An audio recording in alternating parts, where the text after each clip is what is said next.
Hello, class 12th. Biodiversity. Bio means life, diverse means different forms. Since the development of the human beings, we have done so many things for not our need but for our greed. Increase in the population has led to the loss of biodiversity, over exploitation, habitat fragmentation, introduction of the exotic species, and pollution has led to the loss of biodiversity, which we need to conserve on the basis of our requirement, not only for us, for also other living organisms. If we will continue to destroy them, then within 100 years, 50% of the species, whatever present today, we will not be able to see, they'll be lost. How to conserve this biodiversity? We have to categorize them first of all. Why we need them and what is their role in our life?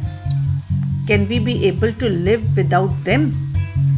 So, conservation of biodiversity is for narrow utilitarian, broadly utilitarian, and ethical reasons.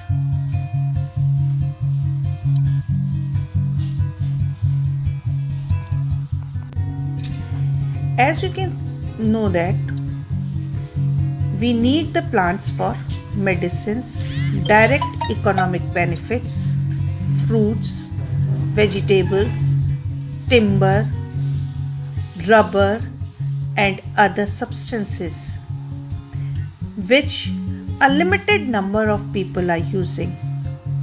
A forest may give timber to 10,000 people, 50,000 people, or a job or a medicinal plant for 100 people, thousands, 1 million. But all that is a countable number. So that is limited to a certain group only. That type of the utility, whatever we are getting from the forest, that comes under the category of narrow utilitarian. But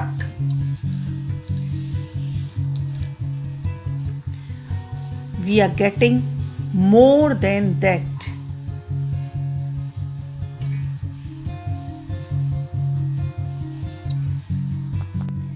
Although different industries, human beings, human resource, everything is involved in getting more and more, not only for need but for a greed. Nations with big or rich biodiversity are earning money by over exploiting it. The second category is of broad utilitarians. If you will see or tag the things, the plant is not only giving you fruit, the several of its leaves are giving you water vapors for transpiration.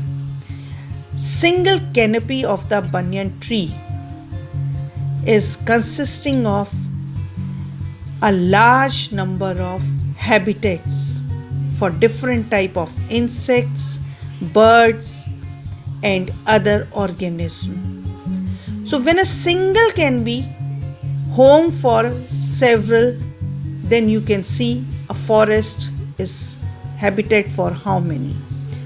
Oxygen, which is the byproduct of photosynthesis, you are getting only by the plants.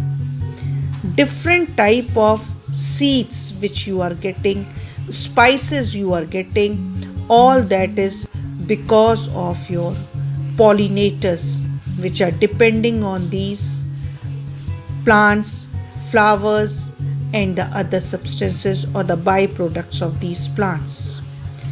Transpiration resulting into formation of the clouds, precipitation, snow, maintaining the temperature of the earth's surface, all is done by these plants without taking anything from us. Ethical values, as we say that human beings are on the topmost position in a food chain or in a pyramid. It is our moral duty to safeguard all these organisms. If you will think seriously, you will find out it is not the animals are coming to our area. It is we who went to their places. And it is our ethical values, our moral duty to conserve them or save them. So biodiversity is to be saved in order to live for the longer time period. But we are going inside the habitat of all the living or the division of the latitudinal and longitudinal of Earth. The latitudinal gradient of biodiversity includes equator. Then Tropic of Cancer and Tropic of Capricorn on both the side 23 degree north and south of the equator. And then the temperate regions and the polar regions.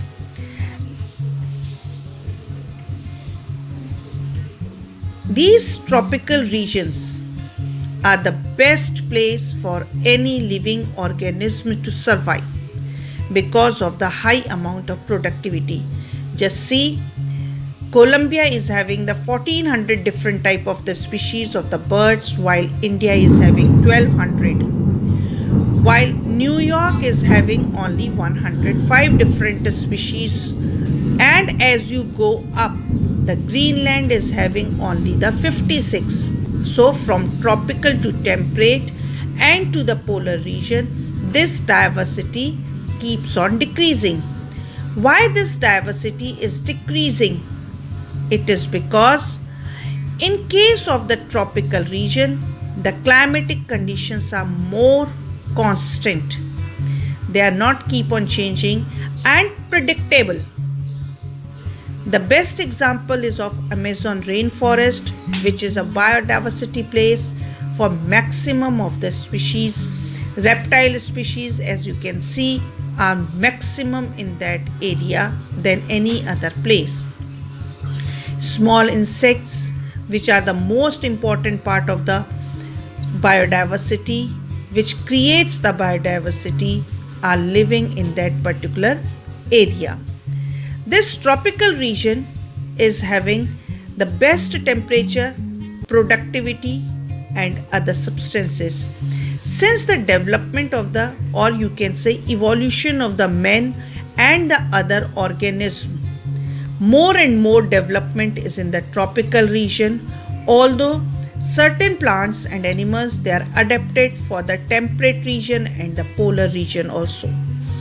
The temperate region, which is having the temperature very low during the winters and comparatively better in the summers, are having their own type of the coniferous plants and other animals, while the polar region is having very less vegetation and there the food chains are very small.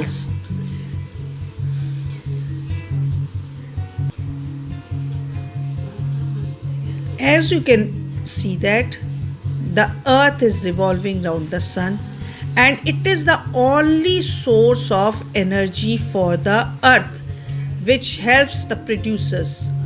And the sun rays spread over when according to the regions are being decided. More on the tropical portion, the more sunlight will be there and more productivity will be there, because the process of photosynthesis depends on the sunlight. Alexander von Humboldt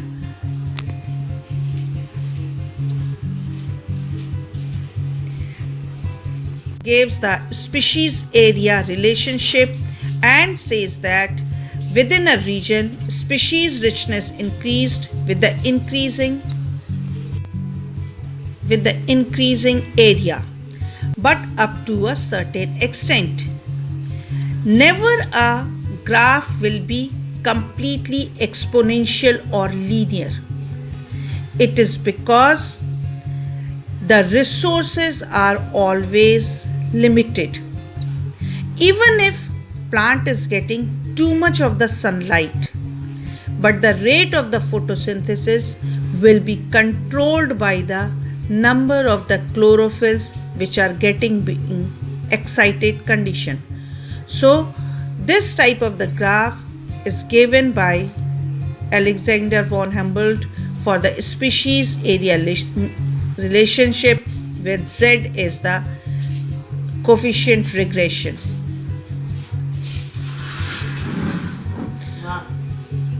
Lower value of Z means that decrease in the biodiversity.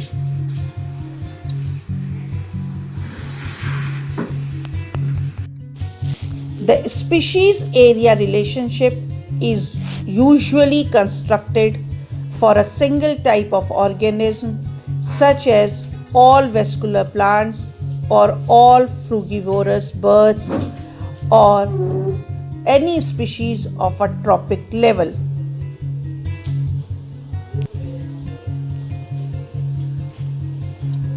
Within a particular site, it is rarely, if ever, constructed for all types of organisms, if simply because of the prodigious data requirement. It is related but not identical to the species discovery curve. The value of Z ranges between 0.1 and 0.2 irrespective of the taxonomic group for a small area. But if a larger area is taken into account, then the slope is steeper, then the value of Z ranges between 0.6 and 1.2. There are large number of the species present, and by the time you are listening to this video, a large number of the species are being extinct also without being discovered. How it is being affected? What is the role of or anthropogenic activities of the men which is causing the biodiversity? For that, a red data book is being introduced, which is having the species categorized in the form of rare, extinct or endangered species.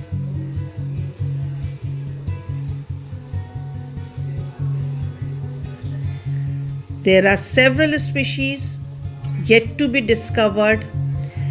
An estimated amount was considered that approximately 7 million species are present, but it is still to be discovered because there are several places where the man cannot go. On the basis of that, the biodiversity can be defined as genetic diversity, where the similar type of the species but with the different type of the genetic constituents are present. For example, having the mangoes of the 1000 different varieties, or rice over the 50,000 varieties, or the different other organism also. So that type of the diversity where the species is similar but the genetic constituent is slightly differ is called genetic diversity. For example, in case of Rafflesia vomitaria, which is a source for Rasparin, if it is in the lower altitude, its potency differs, but in the higher altitude, its potency again differs. So, the second type of biodiversity division is species diversity. If you will see on the Western Ghat and the Eastern Ghat of India, both the side sea water is present and the coastal area. But the basic difference is this northern eastern side, what it is getting? It is getting the water from the glaciers, which is going to the Bay of Bengal through Brahmaputra or Ganga. While in case of Arabian Sea, they are not getting it from the glaciers, So both the site, the salinity of the water is different, and hence different type of the amphibians are found in that area.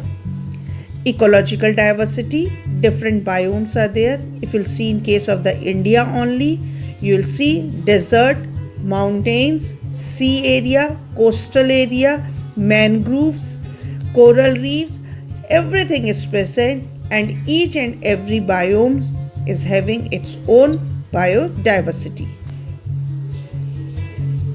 Now, how to conserve this biodiversity? This is the basic question, because and what is the number of this biodiversity organism?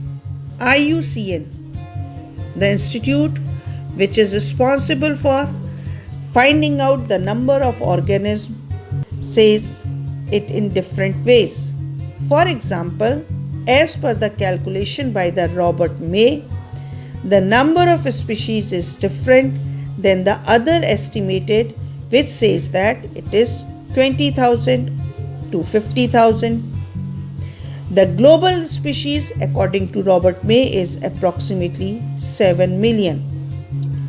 If you consider it in case of the India, there are yet to be discovered species is more than the species which are already being discovered.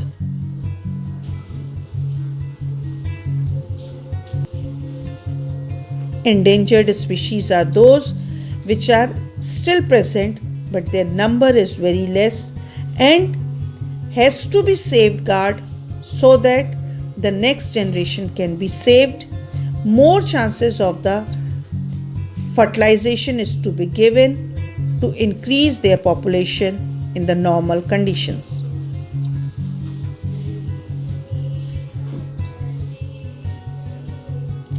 For that, there are two methods. Either we have to keep them in their natural habitat where they can grow naturally and save that natural habitat, or take them outside their natural habitat and keep them in the safe places. The two types of conservation are known as in situ and ex situ conservation.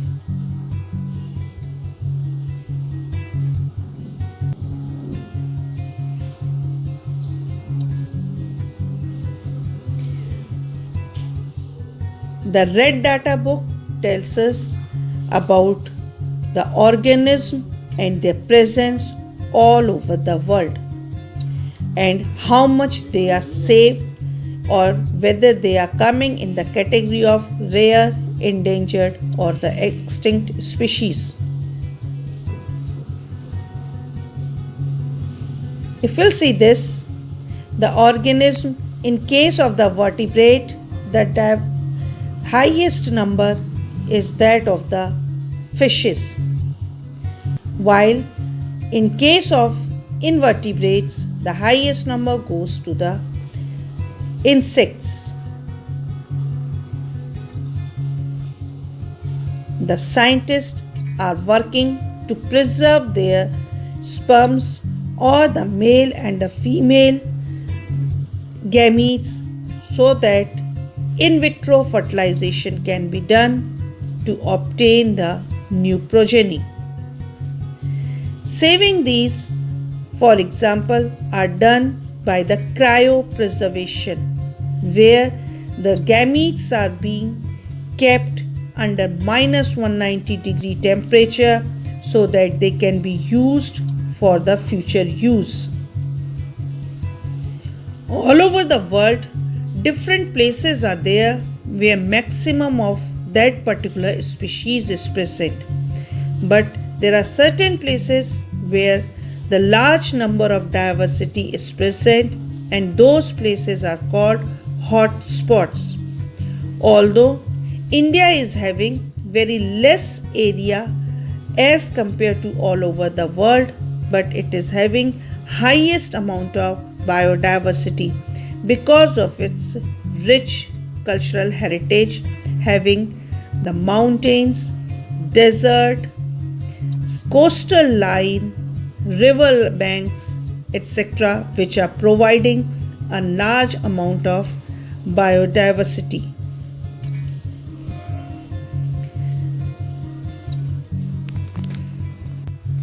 This idea of identifying hot spots was put forward by Norman Mayers in 1988. By now, a total of 35 biodiversity hotspots have been identified, out of which most of them lie in tropical forest. Almost 2.3% of the land surface of Earth is represented by these hotspots. These also comprise of around 50% of the world's most common plant species and 42% of terrestrial vertebrates prevalent. Sadly, these biodiversity hotspots have been losing 86% of their habitats, some of which are still on the verge of extinction due to serious threats posed by climate change and human intervention.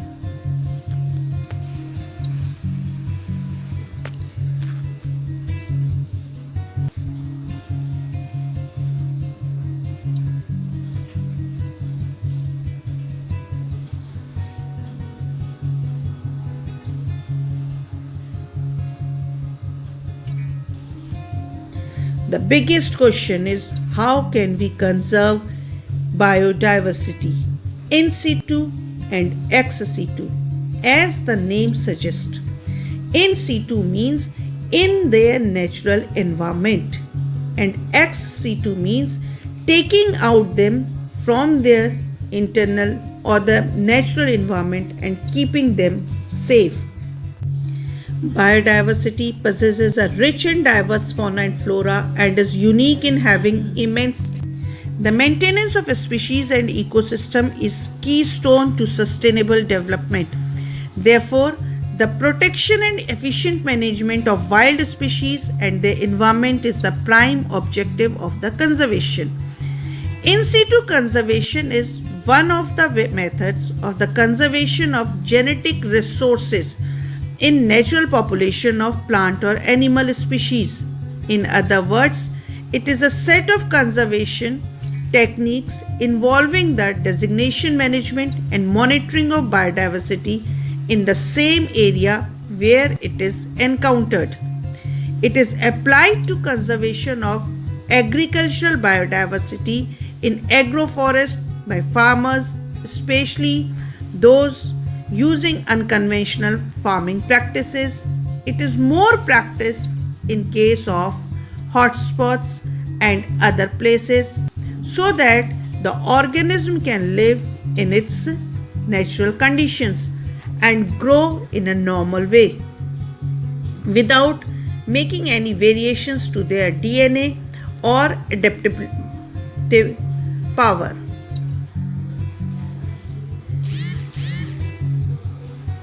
Lemurs in Madagascar, tigers in India,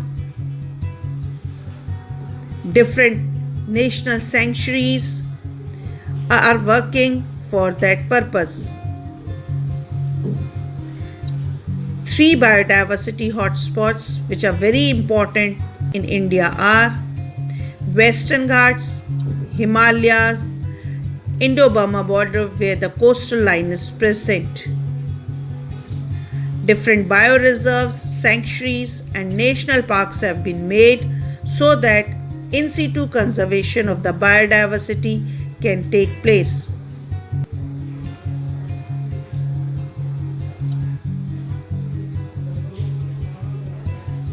In total, 14 bioreserves, 60 national parks and 448 sanctuaries are present for maintaining the in situ conservation of biodiversity in India.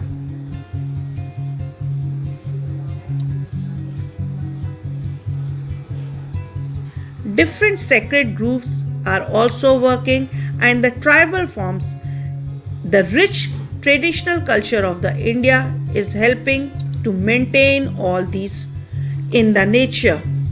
In situ conservation is also supported by the sacred groves formed by the religious people.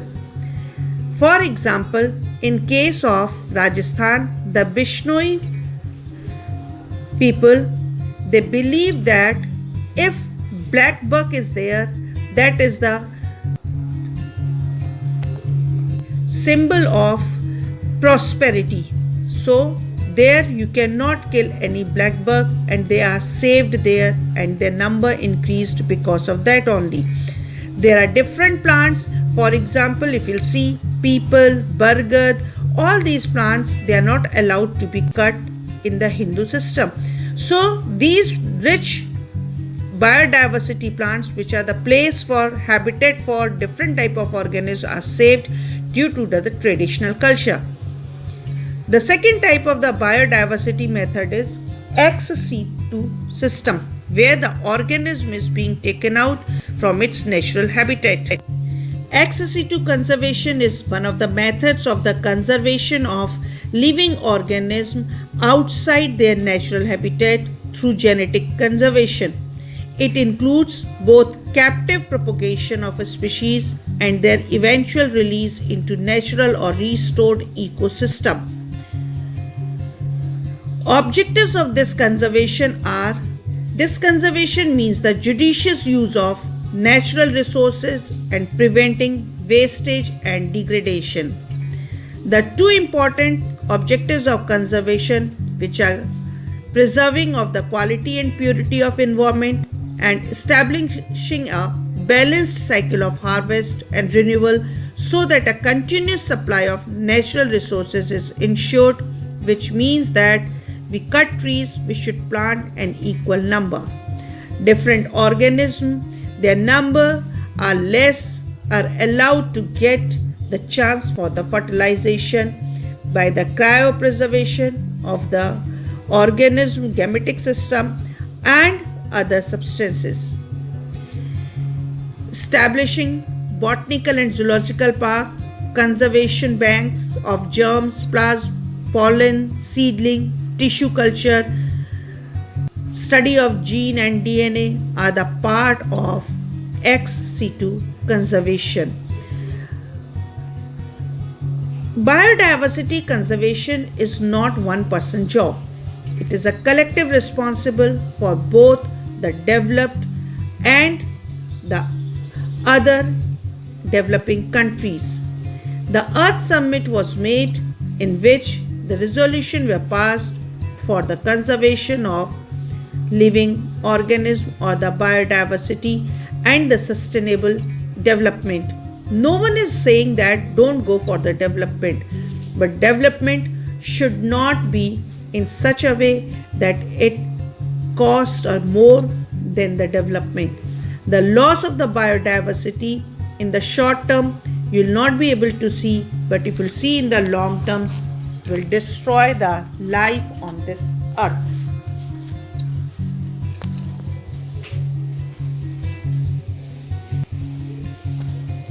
It is the responsibility of the human beings because he is the only one which is causing the most damage to the organism. Earlier devastations or when the biodiversity was lost, it was because of the natural climatic conditions and of the certain species only.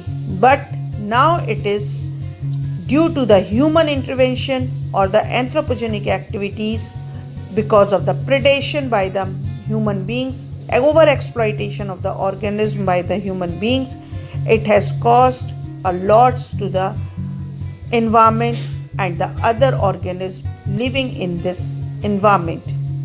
Due to their greed, the human beings are encroaching in the areas of other organisms, not on the terrestrials but in the aquatic portions also. So it is our responsibility to maintain a stable community where widespread diversity species with balanced productivity should be present, which can tolerate, or we should be able to have that condition so that they can be able to live in that changed environmental conditions. Invasion by exotic species, which can cause loss of the other species present in the environment is to be checked. For example, scientist David Tillman said plots with more species showed less year-to-year variations in total biomass. He also showed that in his experiment, increased diversity contribute to higher productivity.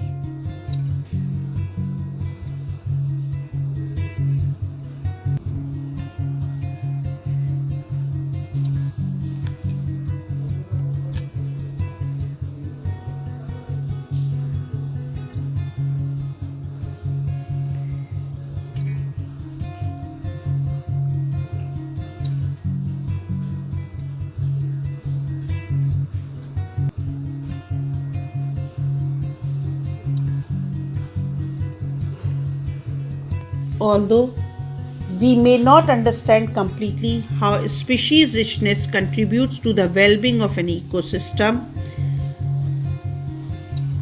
Rivet-Popper theory hypothesis used by Stanford ecologist Paul Ehrlich. In an airplane ecosystem, consider the airplane as an ecosystem. All parts are joined together using thousands of rivets or the species. If every passenger traveling in it starts popping a rivet to take home, featuring a species, causing a species to become extinct, it may not affect flight safely, proper functioning of the ecosystem. But as more and more rivets are being removed, the plane becomes dangerously weak over a period of time. Furthermore, which rivet is removed may also be critical. Loss of rivets on the wings is obviously a more serious threat to the flight safety than loss of a rivet on the seats or windows inside the plane. The IUCN says that about 784 species have become extinct in last 500 years. The other numbers are also given. Species extinct: vertebrates 338, invertebrates 359, plants 87.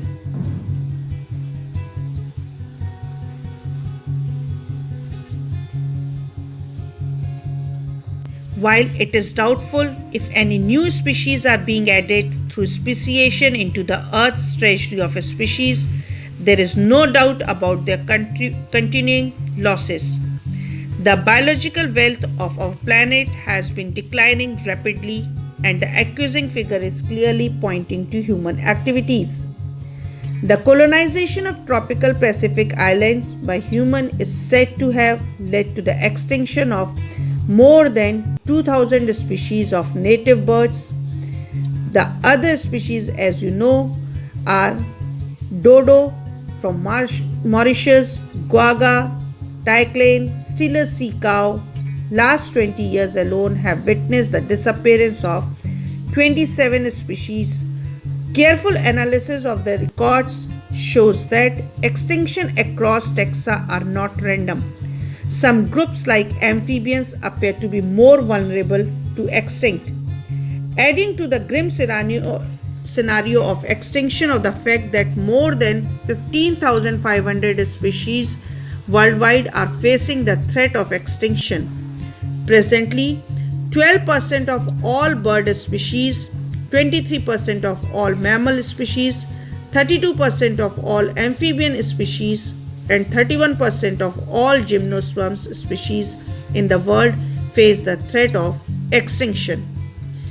This sixth extinction is very dangerous and presently in progress and is different from the previous 5 episodes. The difference is in the rates. The current species extinction rates are estimated to be 100 to 1000 times faster than in the pre-human times, and our activities are responsible for the faster rates. Ecologists warn that if the present trends continue, nearly half of all the species on Earth might be wiped out within the next 100 years. In general, loss of biodiversity in a region may lead to decline in plant population, lowered resistance to environmental perturbations such as drought, and increased variability in certain ecosystem processes such as plant productivity, water use, and pest and disease cycle. What are the causes of this biodiversity loss? The accelerated rate of species extinction that the world is facing now are largely due to human activity. There are four major causes. The Abel quadrant is the name used to describe them. Number one, habitual loss and fragmentation. This is the most important cause driving animals and plants to extinction. The most dramatic example of habitat loss come from tropical rainforest, once covering more than 14% of the Earth's land surface. These rainforests now cover no more than 6%. They are being destroyed fast. By the time you finish watching this video, 1,000 more hectares of rainforest would have been lost. The Amazon rainforest, so huge that it is called the lungs of the planet, harboring probably millions of species, is being cut and cleared for cultivating soybeans or for conservation to grassland for raising beef cattle. Besides total loss, the degradation of many habitats by pollution also threatens the survival of many species. When large habitats are broken up into small fragments due to various human activities, mammals and birds requiring large territories and certain animals with migratory habitats are badly affected, leading to population decline.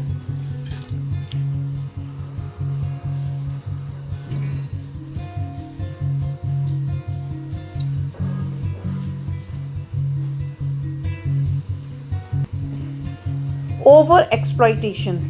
Humans have always depended on nature for food and shelter. But when need turns to greed, it leads to overexploitation of natural resources. Many species extinction in the last 500 years, stiller cow, passenger pigeons, were due to overexploitation by humans. Presently, many marine fishes population around the world are overharvested. Alien species invasion. When alien species are introduced unintentionally or deliberately for whatever purpose, some of them turn invasive and cause decline or extinction of indigenous species. The Nile perch, introduced into Lake Victoria, eventually led to the extinction of an ecologically unique assemblage of more than 200 species of cichlid fish in the lake. Invasive weed species like carrot grass, Parthenium, water hyacinth, the recent illegal introduction of the African catfish for agriculture purpose is posing threat to the indigenous catfishes in our rivers. Co-extinction. When a species become extinct, the plant and animal species associated with it in an obligatory way also become extinct. When a host fish species become extinct, its unique assemblage of parasite also meets the same fate. Another example is the case of a co-evolved plant pollinator or mutualism, where extinction of one invariably leads to the extinction of the other.